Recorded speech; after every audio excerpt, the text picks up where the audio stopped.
It's time to gather together. Hi there, I'm Yelta, and I'll be buying the first round while we chat about Final Fantasy XIV. This is episode 16. Pull up a chair and join us. This is, again, a spoiler-free episode. We may talk about some things, but we're not going to, anything that was a big reveal or a major, huge story plot point. I think we're going to try to not spoil anyone. We may talk a little bit more about zones or whatnot, so I mean there might be minor spoilers, but I think we're pretty much going to stay away from the major spoilers. On the menu tonight, announcing the next letter from the producer, number 23. Thank you whoever typed this in the notes and didn't use the Roman numerals, because I'm dumb. Winners of the Heavensward Free Company recruitment video contest, the new Alexander preview video. Rubicon will give his Heavensward observations, and I'm sure we'll both, not all three of us won't stop talking. Probably not. And there's a lot of developer tracker to go through. But first, let's shoot the shit. What has been going on this week? We're going to start with Ruby. Hey, I'm back. Welcome back. What did you do? Where have you been? I'm so sorry. Well, I've been behind. That's where I've been. You know, I went out of town, visited some family, visited some friends, had a great time, and then had to get my ass caught up in the story. So that's what I did this past week. Sin and I finally beat the Heavensward story. I think we took it down somewhere middle of the day Sunday. So that was fantastic. I was feeling really, really behind as I was going through the story. There's about a turning point, I'd say about the 3/4 mark, when you figure out where everybody's been. It's like, where everybody left Mordona, where'd everybody go? Well, then you find it, and then the story just kind of snowballs after that. You get to the end of it. And then when you beat it, you realize you're not really, really that far behind, because you get a little bit of Tomestones of Law right at the end there once you've hit 60. Mm-hmm. And I was able to get some gear, so I'm up to eye level 154, which isn't great, but it's happening fast as I do hunts and more of the expert dungeons. And then running one of the dungeons, I got the, I guess it was the Great Library. I got the Biblos card. Woo, very cool. So that was all right. I did run into a lot of Triple Triad people on my quest through the story, which distracted me greatly as I tried to progress. And I was like, no, I'm going to beat him like 3 times and then I'll walk away. I didn't get any cards from those guys, but I'll be back. I'll be back. So that was my week. How about Kariri? What you doing? I upgraded pretty much. I ran dungeons like a crazy person, and I got my I-170 in every slot. I-170 or better in every slot. I have one pesky 160 ring, but I need to upgrade my other ring to I-180 before I can make my second ring I-170. So I'm stuck there, but after I do some hunts when we're done podcasting tonight, I'll be able to hopefully go get that. So that'll be great. I did Bismarck Extreme a couple times. I did not win, but I got some excellent practice. We got through the ads a couple times and, figured out the tank swaps. And that's that. I can't wait to get back in there and beat it, because I'd really like to try Ravana Extreme soon. I did hunts every day, and I started leveling my bard and my warrior, and I got a couple levels in my miner and my botanist and my fisher. So I've been just hitting everything all across the board as much as possible. How about you, Yelta? I didn't get as many blue items as you. I think I've got 3 accessories left, and I already upgraded one of the rings preemptively, knowing that that's what was going to happen. I got my miner up to 54. I think my fisherman's 52. I tried crafting like one item, and I decided I don't have time for this right now. And I was with you in a couple of those Bismarck EXs, and that's an interesting fight. And I really, both times I've gone in with different groups, it's pretty much we went in for the full timer, whatever, and then we were done. And I'm like, man, I want to just keep going, but Yep. the groups didn't want to continue. So I've done the daily hunts every day. I haven't really bothered with the big hunts, but and then I got my White Mage to 57. And then you and I did the exciting Kariri, and I did the exciting Fate grind from 50 to 51. What you did Marauder, and I did Scholar. I tried to do You did warrior. Yes. Warrior, and I did Scholar. And- tried because you can't even see all the mobs. No, the fate grind has gotten so much worse than when we talked about it last time even. Yeah, I mean, you can't even see mobs. I mean, I turned off everything I could think of to make them more visible to me, and the mobs are damn near impossible to see. Luckily, all you have to do is overpower or flash or AoE, and you don't even have to see things in order to get credit, which is, I say luckily, but it's disgusting. But there's no other good way to get from 150 to 151 or 150. 50 to 51. I was looking at Ruby's eye 154. So there's no good way to get from 50 to 51 if you've done all the quests on your first character. So, I mean, you could do leaves, I suppose, but I want to save my leaves for crafting and gathering. Exactly. So it's you kind of pretty my thing. Much end up, it's either fate grind, leaves, or you just kill things randomly. I don't know. I suppose your hunts could help, but that's how I got my White Mage from 50 to 51 was pretty much hunts. Okay. And I think I did low level roulette on her or something, and you get a pretty nice bonus. But yeah, it's. Some of us were talking about it last night. We had other people in hunts. We're like, "Can I join your hunt party?" And then they're like, "Can we come talk to you in TeamSpeak?" Or fate grind party, not hunt party. Or fate grind party. Yep. Yeah, sorry, fate grind party. And it's like we were talking. It's like there's almost this little gap where they're like, we don't want you to spend all your time in old content. We want you to play the new content while still sending you to the old content to help other people through. But there's not like. I want to go to like the level 50 dungeon. Like even if it was the like last level 50 dungeons, last 3. Yes.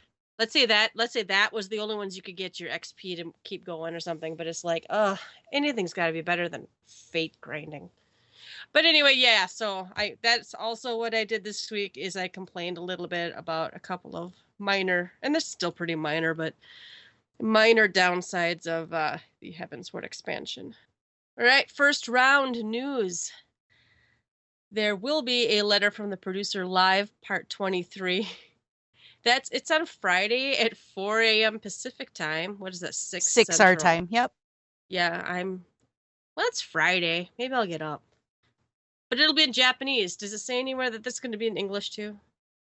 They'll probably do, because they're taking questions. They'll probably do the digest thing.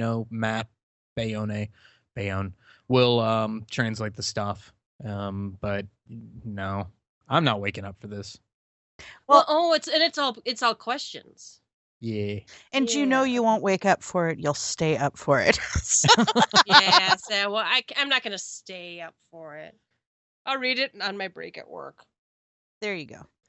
All right. But yeah, there is a link. If you go to the Lodestone, there's a place to submit your questions. There's a designated thread or a Twitter account. And the themes the theme is just exploring patch 3.0. Why do they call it patch 3.0? Why don't they say the Heavensward expansion? Expansion, yeah. Whatever. Okay. Me being nitpicky. Okay, that was the next thing. Ask questions for the live letter.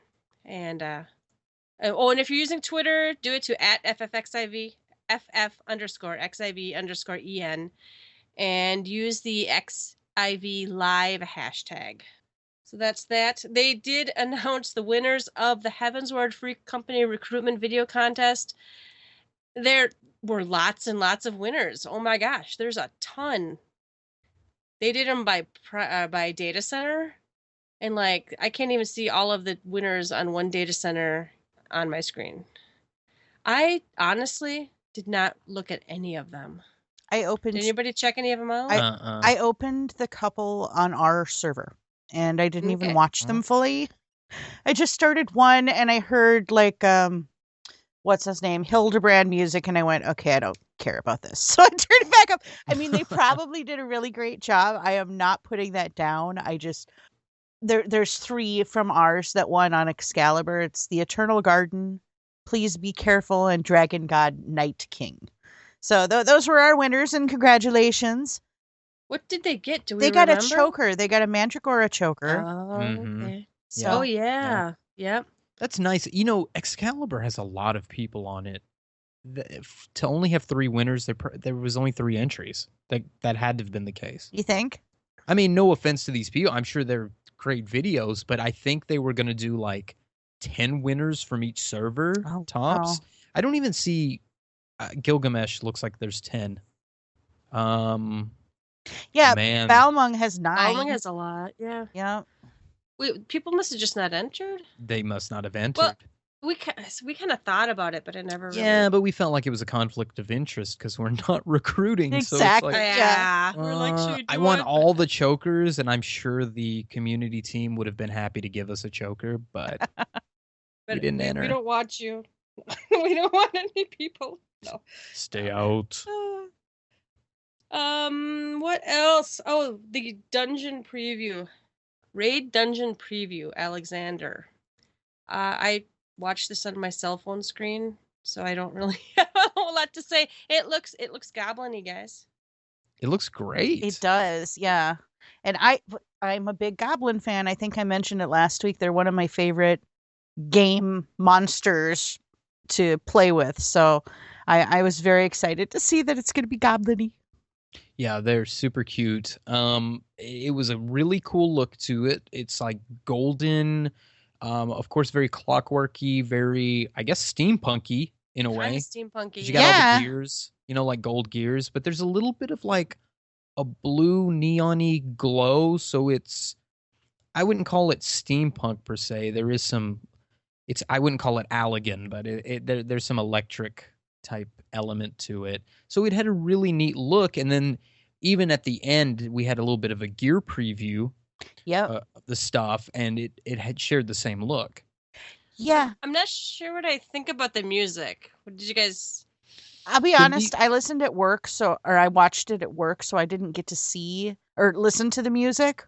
But I watched the video, and you were talking about the blue, and and you mentioned the gear. What got me was like the weapons. They have that weird blue, like the axe. Yeah, it looks really bizarre to me. Yeah, I'm not sure I'm a fan.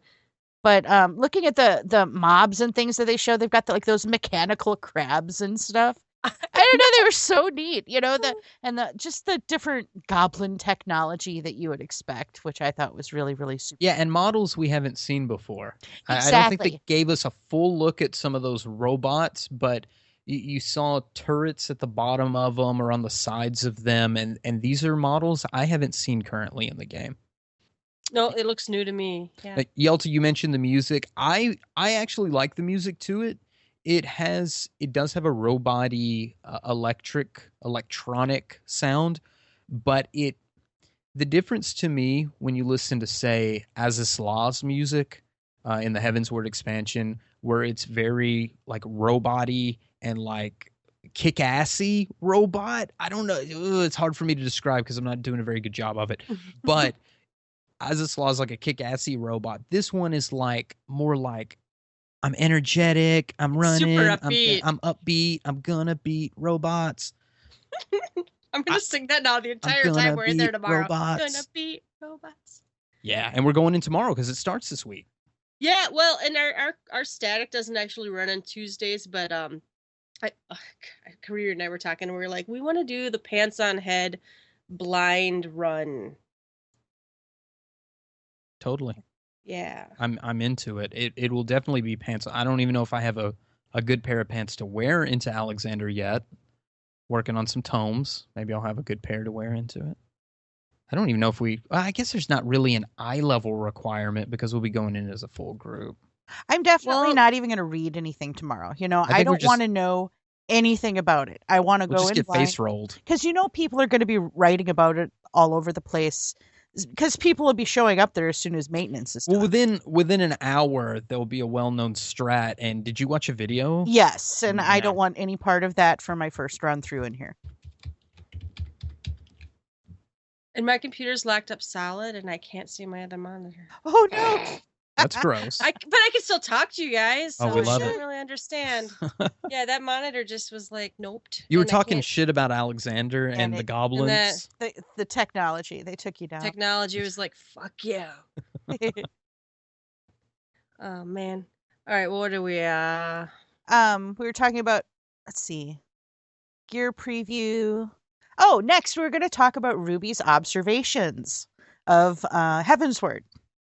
Oh yeah. Oh yeah. I would love to give my observations. I did listen to last week's episode. Great episode. You were missing me. We were. But it was a very good episode, and I was totally jealous that I was not able to give my observations. Partly, though, because it was hard for me to develop full observations until I had finished the game and had played all the aspects. So now that I'm here, I've beaten the game, I want to give my observations. Please chime in at any point with any discussion that you want to have. So I will try not to be spoilery other than maybe dropping some names of some places. Definitely no people.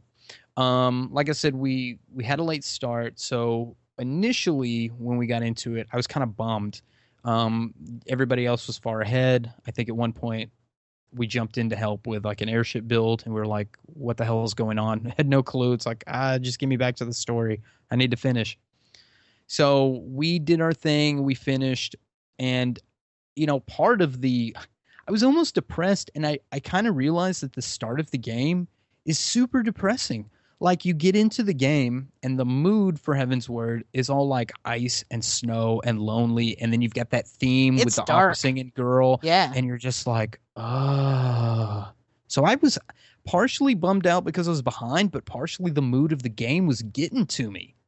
And that's kind of a cool thing. Like, I was feeling like I'm the lone derplander out here, no friends, everybody's gone, sort of thing. So that was really neat for me that I felt the story right from the get-go. And the story hits all the high points. Nothing is left out in this. Not to drop any names, but you get to see everybody. Any loose ends you thought from the end of the 2.0 storyline, you get right back to it. So you're in Ishgard and you're doing dragony stuff, and then they're like, oh, we need to reel you back into the 3 cities, back into the Eorzea and love, and go back to the dragons, and then we're gonna reel you back in. Let's let you talk to people in Limsa and let you talk to people in Gridania. So you were hitting points, you were seeing new places, and just when you were about to make some breakthrough or just something happened, they reel you right back into the other story, and they meld them so well. So when you get to the very end of it, you get this nice harmonious feeling. No, it's not all harmonious at the end, which keeps you going, but you did get a nice harmony that balances out. I would consider there's more than just 2 parts, but where you've got your Heavensward, Dragon, and Ishgard parts versus the other story. I think you're right, and I think we didn't talk about that really last week, but like how you mentioned it's really oppressively lonely at the beginning, and they really make you feel that isolation of Ishgard, and not only just as a player level, but all the way up into the isolation, the weather, the dragon attacks, always at war, and then the isolation from the other companies, the grand companies from the other city-states. So, and then when they start bringing them back into the story, like you said, it melds really, really nicely, the way they go in and out and have you, okay, you're Ishgard, but okay, we really do need to go back and tie up loose ends and, see what's going on with the rest of the storyline. So I loved that they weaved in and out of that. And you reminded me of a part in the story, actually a very huge pivotal part, that you return to one of the major 3 cities to tie up some loose ends.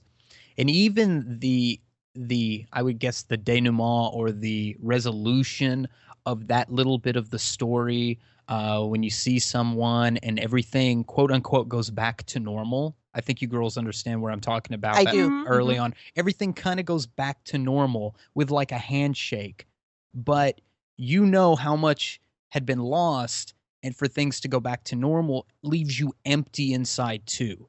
And it's like there's still an emptiness. Even when you finish the game and there is a harmony, there's still an emptiness to some of the characters that you're like, there's more. There's a yearning to know more. Well, and that's what's so incredible is they've made us care so deeply about certain characters and about these locations and about the people that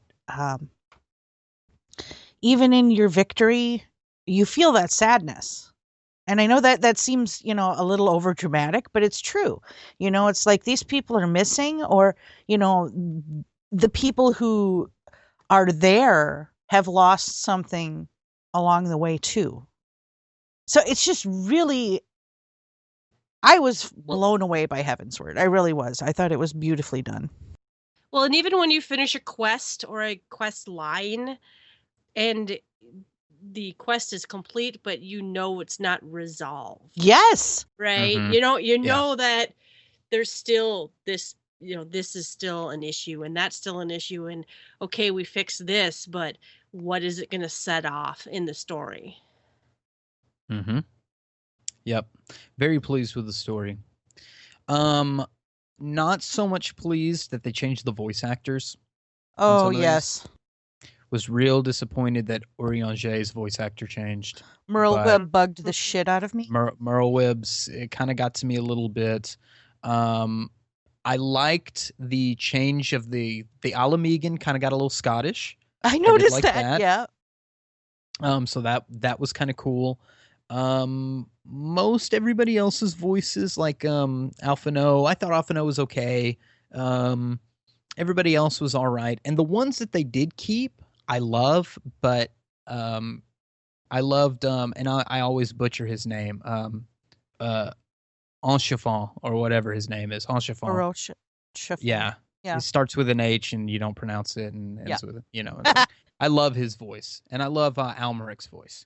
So, those were some good ones, but, and I think they must have known because when they changed Urianger, because Urianger's, and forgive me, I forget the voice actor's name, but he was also in 12 as Balthier, and he's a famous voice actor. But, I'm sure it's expensive to get these guys to act. Gideon Emery, apologize, his name is Gideon Emery. It costs money to get these guys on board, and there's probably a lot of voice acting that goes on in the game. They can't always hook them. This guy does a lot of other games, so I understand why they had to do what they did. They didn't have Urianger speak a whole lot, and I think because it's such a blow. His voice was so good. It's such a blow to that, but. Yep. I don't know. If they probably didn't change the Japanese voice actors. They probably went top of the line, big money for Japanese right from the get-go, and they probably kept the Japanese voice actors. That's my opinion. That may not be the case, but that may be what happened. I would suspect that's what they did. Anyway, beyond that, they made me take my hat off in the church scene. I didn't like that. That bothered me. Oh my gosh. I noticed it right away. I'm like, yep, no hat. Because I was going to wear my Pope outfit when I went, in the church, and they made me take off my hat. Although Yelta and I had a good time. We stood in one of the chapels, and I blessed people, and Yelta was a naughty nun or something. She ran around, and we were blessing people as they came into the church. So that was really fun. You had some fantastic pictures on Twitter. You really did. That was really cute. There's a lot of cool gear, by the way. I love the looks of a lot of the Heavensward gear. I am also a big fan of the fact that, like, our I-170 stuff, when we upgrade it, that it's the same gear, but it's dyeable. And yes, and it's not ugly. No, I really enjoy my gear. I think there's some really unique sets, and this is kind of an absurd comment, but I can't believe how different they look in different colors. The same damn set of gear. I was standing next to someone wearing my same outfit in like it was probably the Dalamud red or something. And then there was someone else standing there in our friend Millie's favorite green.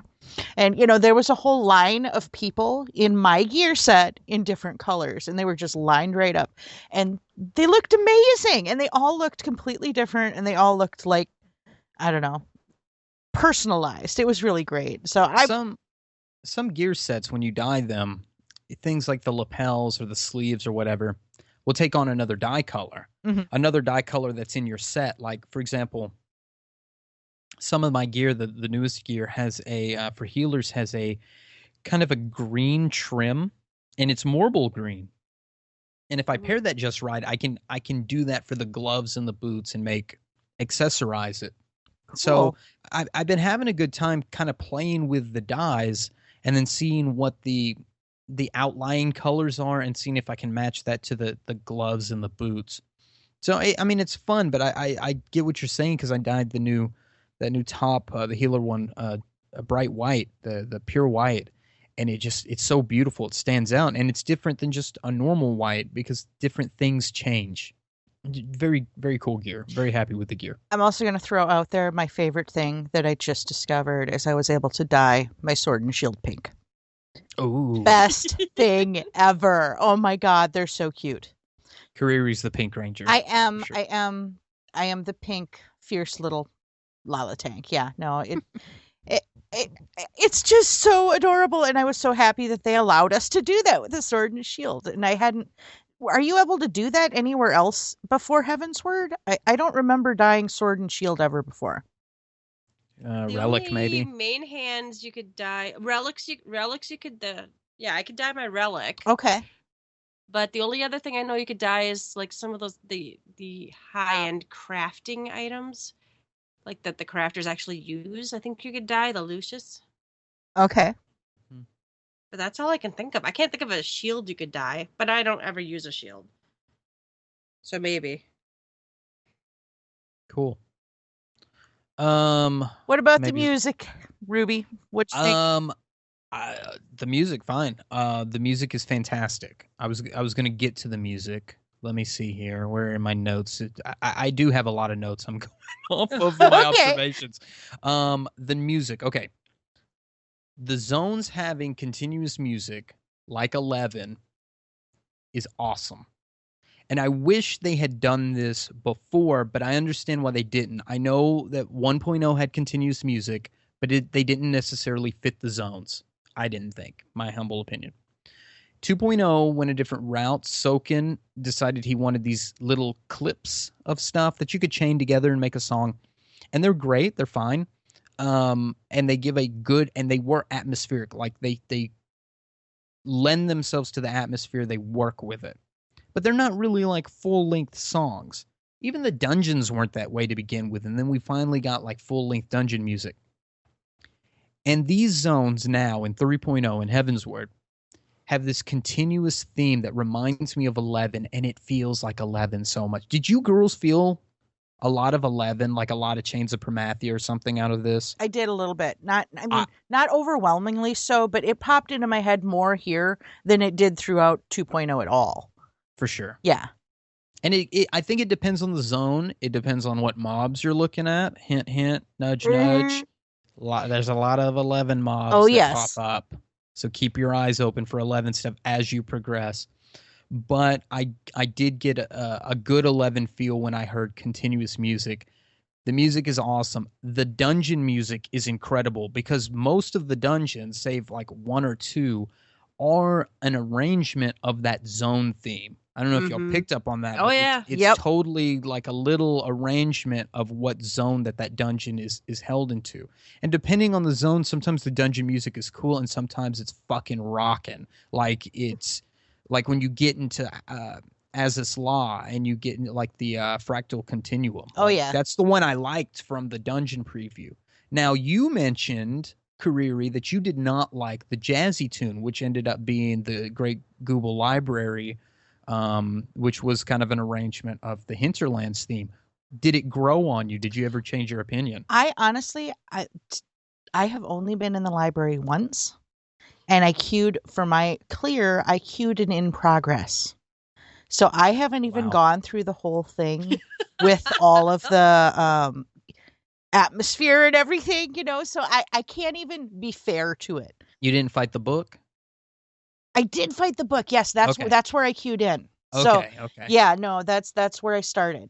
But it's fun. Oh yeah, that was great. I had so much fun doing that. But I like some jazz music, but that seemed so all over the place to me that it did not. it didn't really feel Final Fantasy-ish to me first, and then second, I mean, I could see where it kind of goes with the dungeon a little bit, but it was jarring to me. Well, there's one in every patch, it seems, and I think it started with Lost City. There's one dungeon that's like an outlier, maybe not one with each patch, but like Lost City to me fits the same thing as the Great Google Jubal Library, whatever it's called. Is that you've got just kind of an oddball zone with a little bit of different music that has a completely different feel than what you're used to in the other dungeons, and it seems a little more spaced out, but it's still fun. But I don't know. It just feels like Lost City to me. Maybe it's the pace of the music, the tone of it. What's the maybe snow it's the zone enemies. too? The snow Dungeon. That's exactly. Yeah, Snowcloak is like that. Yeah, that one it's beautiful. And Lost City is just beautiful and haunting music. I love that. That's one of my favorites out of all of them. Different. But it's not standard dungeon fare music for sure. And then I think when I understood that it was an arrangement of the Hinterlands theme, I had already felt the theme of the Hinterlands, and I could hear it in the theme of the library. Anyway, that being said, my two favorites, Churning Mists. I think Churning Mists is incredible. The daytime and all the piano arrangements for the night. Mm-hmm. Oh my gosh. Mm-hmm. I love them. My amazing. Gosh. The piano. Who needs a piano arranged album? We've got Soken. I even saw a clip of Soken playing the piano. He was playing the Lost City music, which is my favorite music in all of Final Fantasy XIV, at least out of Soken's work and Dungeons. It is my favorite. But Churning Mists is probably my favorite zone theme out of anything, especially out of the Heavensward stuff, with Azus Law being a close second because it is a rocking robot theme. Electric. I love it. Yeah, I like that. Well, and most of the zones, the music does exactly what I want for zone music. You zone in, you kind of hum along, and then as you're going about your business, it kind of just fades into the background. It's there, but it's not in your ear the whole time. So I hear the music, but it's not, and then you battle. And then you come back out of the battle, and the zone music, but all of them seem to fit their zones pretty well. I also don't really care for the library music. I've run it enough though that it does kind of grow on you, but it's still not my favorite piece. Azus Law, for some reason though, it kind of felt like how many old Final Fantasy games kind of all of a sudden now you're in this weird techie place and it has that weird music. Yelta, that's what it felt like to me. The final boss dungeon somewhere between Final Fantasy IV Tower of Babel and Final Fantasy VI, the tower there. It felt so much like this is the kick-ass last zone. I'm going to go fight the last boss kind of thing. Even though it's not the dungeon that leads up to it, it still was. And then you had just all the techie robot stuff and green lasers and all the stuff. And it's kind of an ugly zone. If you really want to be honest, it's kind of an ugly zone because it's all like gassy and gross. Some of the sectors are pretty. Some of them are downright disturbing. Yes. It's very clashy and you're like, what were the Alligans thinking? Like, how can you look at this stuff when you're looking at their technology and things? But it is awesome. I love the music in those zones. The other big thing that I think is coming, and this goes back to way, way back when Yoshida started as director-producer, and he had those 4 buzzwords. Everybody remembers he has the 4 buzzwords of what he planned on making Final Fantasy XIV to be, and one of them was live. And we saw the living aspect through the 2.0 storyline with Revenant's Toll as it grew and built upon itself. Patch after patch. Now we have a new zone. I mentioned earlier, I found where all the people went. They went to Idleshire, which is kind of the new hub in Heavensward where you can get your gear and talk to NPCs and things. And Idleshire looks like a place that could very well be at the end of 3.0 like a Juno, like a serious big hub wherever all the adventurers will gather and will have a lot of amenities. How do you guys feel about that? Agree 100%. And Yelta and I were even a little further taking it. Some of the places around there look like Housing Ward. You know, it looks like it could be the next Revenant's Toll, but it could also be closer to, like you said, a Juno. It could be a settlement or a city of some sort at some point here. I do feel like they're going to build on it, and they build it to be growing organically with the storyline and stuff. So I think it's going to be great. And I also want to say, if you have not finished the quests around Idleshire, you definitely should. There's a couple of them there that really makes you feel like you're a part of Idleshire. And there's one in particular. It's two gentlemen. I'm not giving very much information at all, but it's kind of a pain in the ass because you go back and forth and back and forth. It is the longest quest chain in the game. In the game, outside of the storyline, yes. But the end kind of made me cry. It did me too. I totally cried. Yeah, so make sure you do the quest there, even if it's a pain in the ass and you got to run back and forth. But unlock your flying before you get too crazy in that zone. Well, and I the first thing I noticed going in there is I can't mount up. It's a city. It is. Yep. It is. Yeah. It is definitely a city. It has its own teleport crystal, but that's it. And that's one of the zones that it's kind of painful because there's a chocobo porter. But it doesn't really attach to much interesting. So yeah, it's a the zone outside of it is pretty big, but no, I think it's definitely the city. They've already placed merchants. They've already placed summoning bells. If you run to the back of the city and look out over the cliff, or it's kind of floating, right? Yeah, a little bit. Yeah, but they could build up and out. And in fact, you look at the giant front door you run through, and that's epic. Oh, right? yeah. That's a giant epic front door. And I actually have flown out in the connecting zones and taken some pictures because I'm like, someday this is going to be different. That is all I could think of. And you already see it change in your quest line. Yes. Say.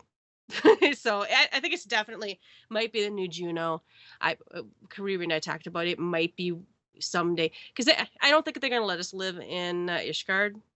No, but I could see them. I could see them rolling out housing in a zone. I don't want to live in Ishgard if this is a choice. This is too beautiful. I don't want to be. I don't want to be in the snow.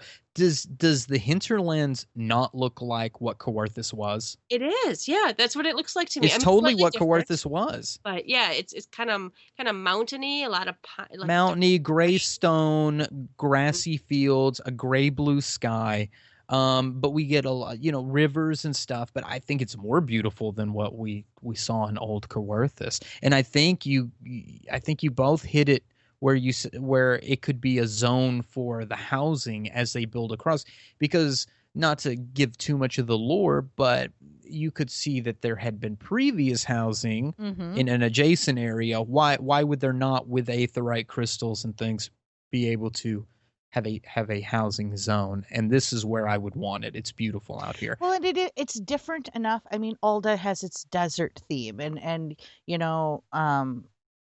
Gridania has its nature and flowers and beauty, their theme, and like old wood, and you've got Limsa with its beach and its kitty whores on the beach, and you go to Idleshire, it's got a whole different. It's like you were saying about Kawarthis and what it used to be in 1.0, and it's there. It's different enough to hold its own as a city or as a housing area. They could really go their own way there in a noticeable fashion.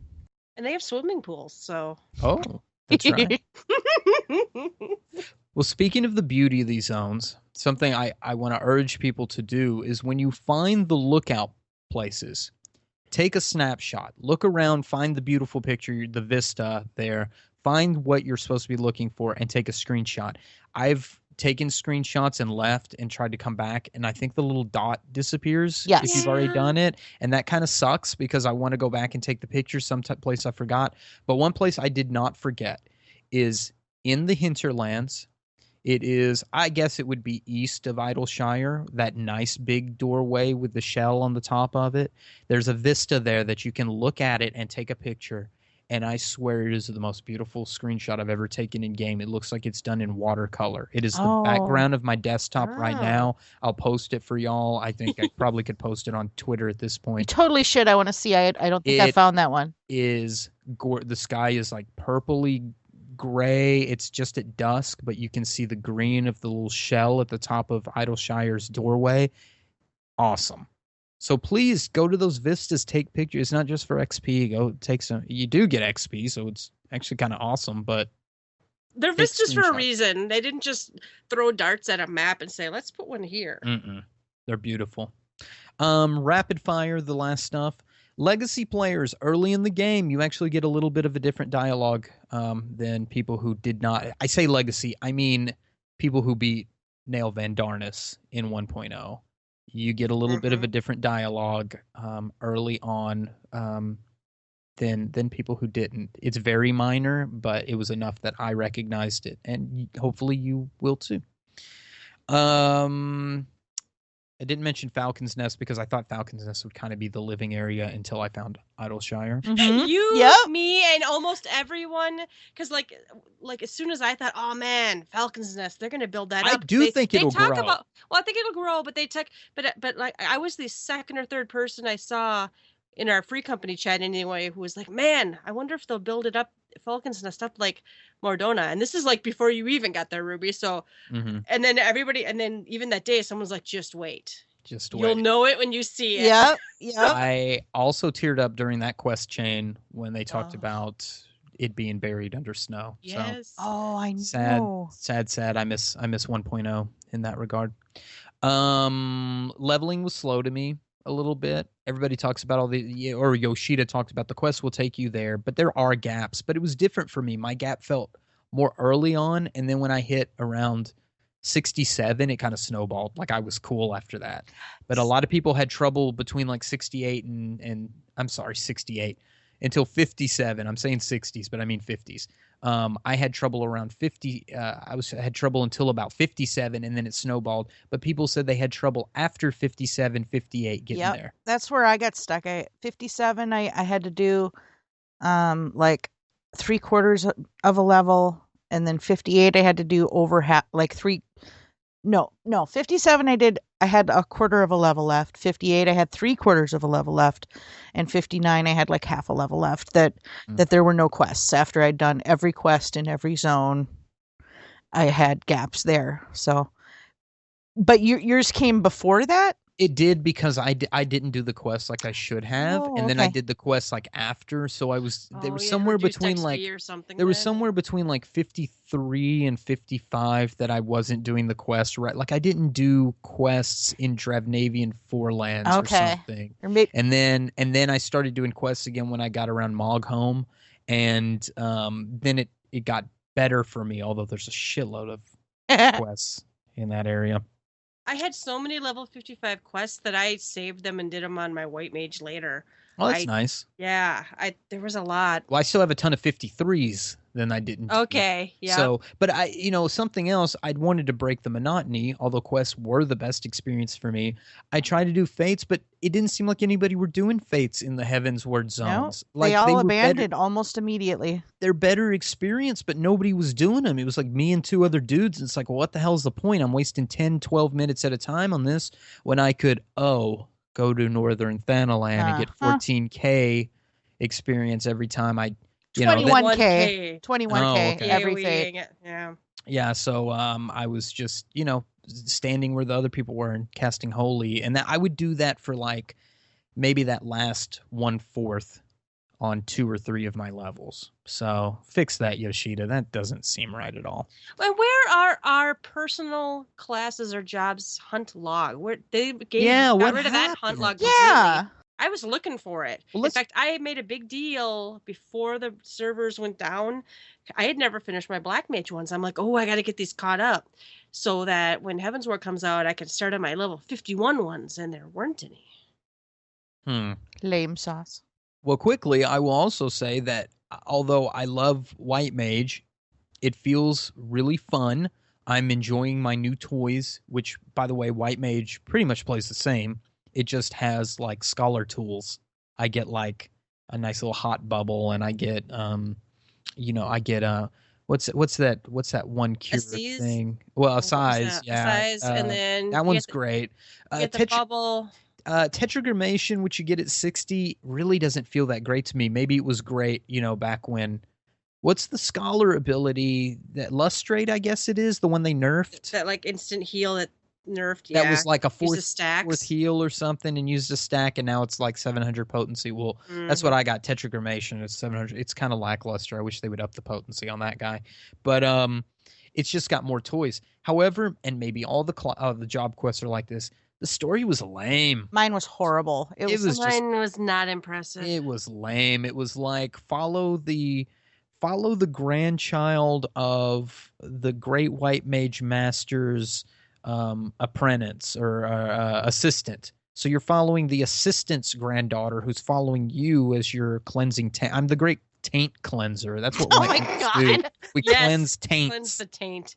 Cleanse that taint. Cleanse. That sounds like a podcast. That sounds like a title. Cleanse that taint. But that was the whole story, and I'm following this chick around, and that's really it. And I also didn't, and I heard you guys talk about this in the last episode. They kept moving the mark on me, like, so you had to keep going, keep ahead. And I was like, by the time I'm at 60, I'm hanging out in Azaz Law. She's back at, Tail Feather or something. And I got to go, how am I supposed to remember that? Or, I wouldn't mind if they were clearer on the quest, like you can go look up your previous quest and see where it was, but some of them don't show what zone you were in even. It's like, well, how the hell am I supposed to go back and find her if you don't tell me where she is? But yeah, our quest was just as dumb. I mean, the paladin one, you're literally following some new paladin around, and he's finding a set of AF gear. That's it. That's the whole fucking storyline. It's the dumbest thing. I needed help getting AF gear because I did that shit on paladin. I know, and it was before level 60. This is ridiculous. So, did that shit in 11. Oh God, I was so bored with the quest line, and it made me so sad because I am so gung ho paladin, that it just, I was sad. I was a sad Kariri. That's it. Those are my total observations. Overall, it's been a fantastic experience. I love Heaven's Word. I can't wait for more. Now I'm back into the tome grind and the seal grind. Actually, hunts are not bad. I've had a good time. I've seen some A ranks. I joined in on one. It doesn't seem like a toxic experience, although I've had shouts turned off because I didn't want to get spoiled, so maybe it is just as bad. But the amount of hunts that they give you, and it being that the hunt marks actually mean something, like using the seals to upgrade your stuff actually means something. I think they've implemented it better this time. So that part's been good. I'm having a blast, and I can't wait to see more. So I'm going to go with the hunts. They're more bearable to me now. They took the fates out of it, which, fates are hell, and I didn't want to go there. So that's a big part of it. I don't want to stand around and wait 2 hours for something that may or may not drop to get 3 freaking hunt marks or whatever.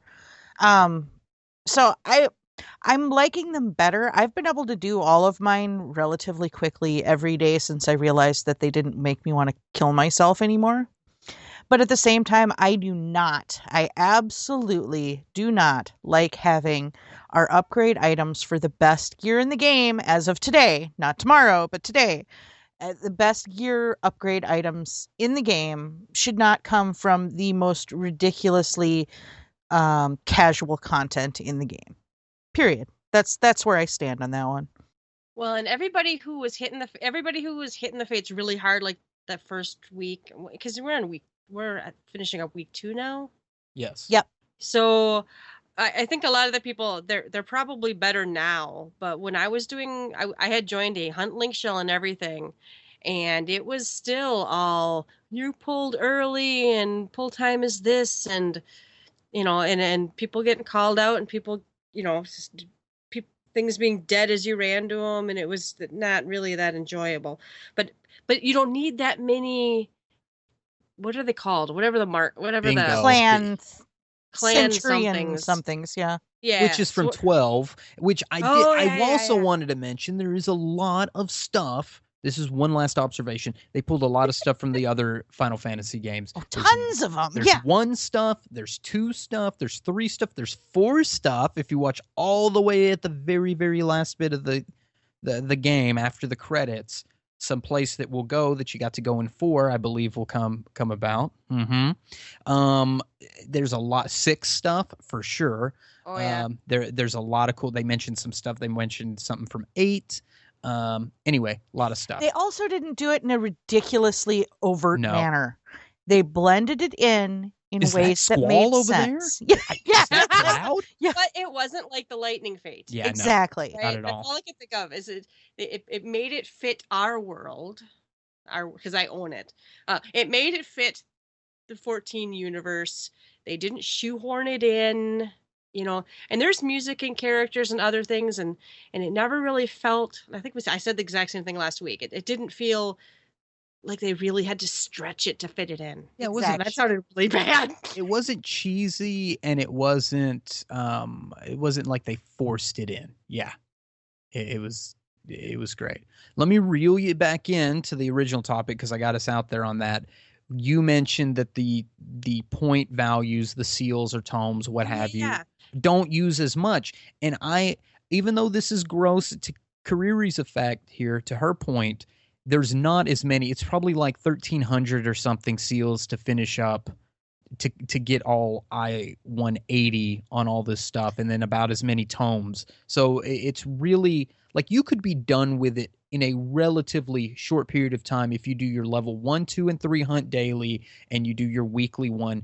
I think with maybe a little luck from some A or S ranks that you ponder upon, you find in the wild, I think you could have it knocked out pretty quick, at least to the eye level 180, which we all know is going to be the lowest bare minimum junk because they're about to load on us all the Alexander stuff. Oh yeah, we're going to have Alexander. There's going to be a new tombstone soon, and I think they said that's it'll have a limit. Yeah, well, and the new tombstone gear, I think they also said is going to be upgradable also. Then there's Alexander Savage, and they're going to put 1 or 2 levels of crafted gear kind of in there for people who like to meld and whatever. So this is the junk welfare gear, honestly. I just don't. To Kariri's point, I don't want them to say, "Oh, it's 1,200 Centrino marks or whatever to get this," because everybody will be at each other's throat trying to get those marks.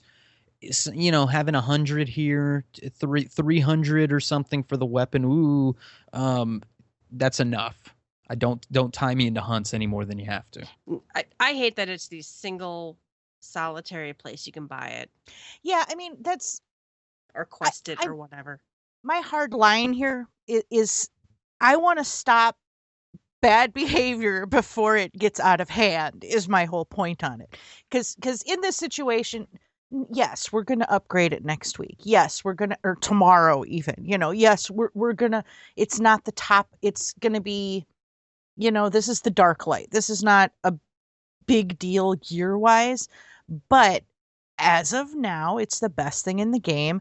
And they have in the past put the best upgrade items in the game in hunts previously. Yep. And I want them to fucking stop it. So I that's why I put my foot down on this, even though at this point it doesn't seem like such a big deal because it's going to be gone over so quickly. But it shouldn't be there in the first place. I that's just me though. I mean, I don't want. I want to have to work for my gear. I want it to mean something. I want to feel a sense of pride and accomplishment out of earning my gear. Something difficult, not something that I either did or didn't make it to that A rank. Exactly. Yeah. It's too easy, I guess is what I'm saying. What's on tap would be the developer's blog and tracker. The first thread we had was on triple triad tournament adjustments.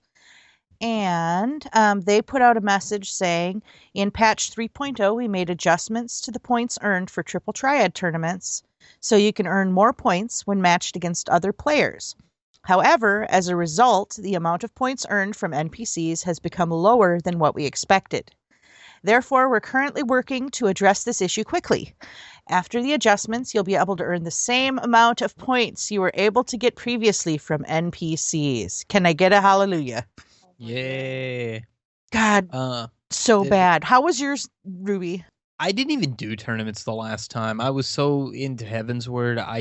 There was a tournament that just passed that I think I did one game. I said, screw it. So I didn't even attempt to. Now, the tournament prior to that, I actually got a good card out of the pack. So I don't want to throw this under the bus just yet. But it still grows to me like, okay, we're going to tweak it to fix it. And we still put it in favor of those who want to, cheat the system? Cheat? Come on. Just get rid of the whole like playing other people thing or make it a different class or something. I don't know. It just doesn't seem right to me. Like I wanted some NPC ranking system where there was like a king and a queen and a jack and a spade and a this and I got to like go up like a bracket or something, and this is completely different. But I guess this is not Triple Triad the game. This is Final Fantasy XIV, so it's just a side game. I just wanted more, but as long as the tournament things aren't where the cheaty pants people always get it, I don't even care. As long as I can get some good cards out of it, as long as I can finally get all the cards out of the game, make it where I can buy some platinum packs or something. Yeah, well, my thing was, I mean, usually I've gotten 17,000 to 18,000 MGP every single time. And I got less than, oh God, what was it, like 2,000 or 3,000 this time?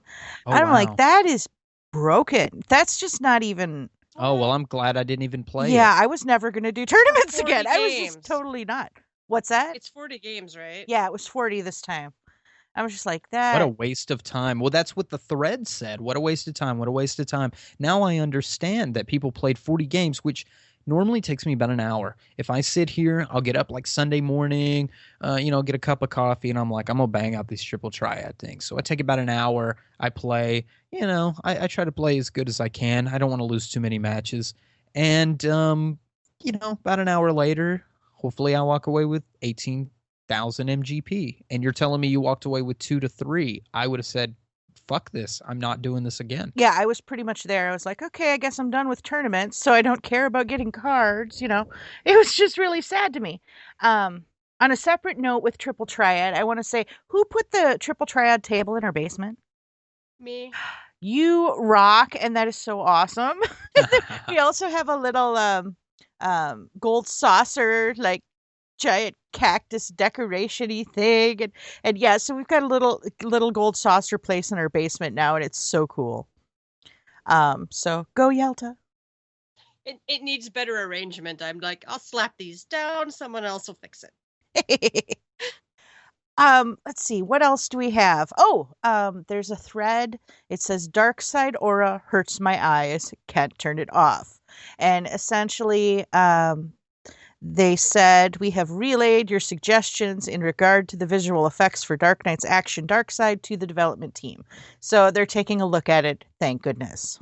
People are complaining. They have been quite a bit, yep. Yeah, so that one's, I'm glad they're looking into it. They also did another one. There was a thread, please put a retainer bell in the workshop, which I think, Please? Yes, I think that would be fantastic considering how much crap you have to bring to the workshop for the, to build your airships or whatnot, yeah.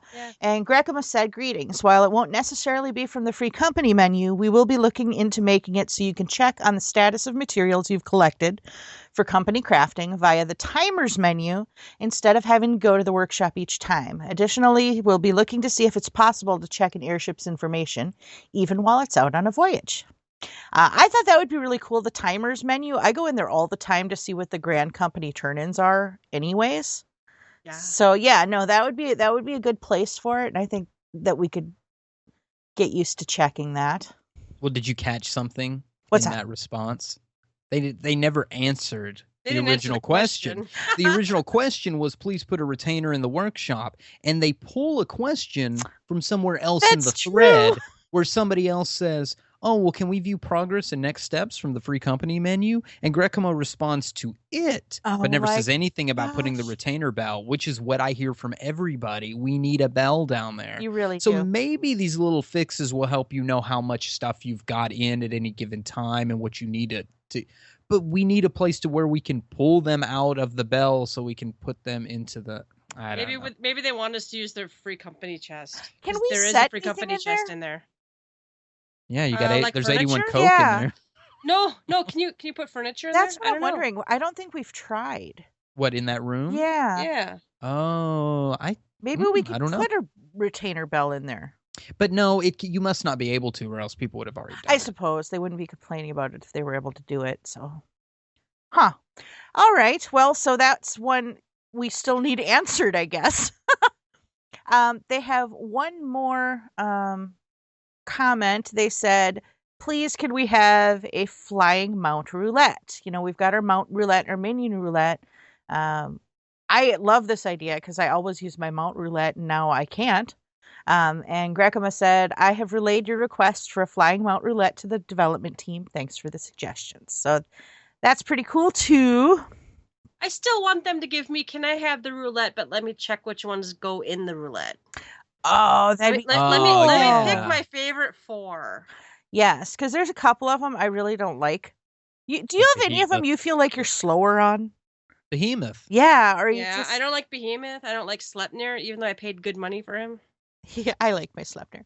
But yeah, I'd like to get my little unicorn more often because they look just adorable on it. But oh, everybody hated the unicorn at first. Now everybody's a unicorn lover. No, I've been riding the unicorn since day one.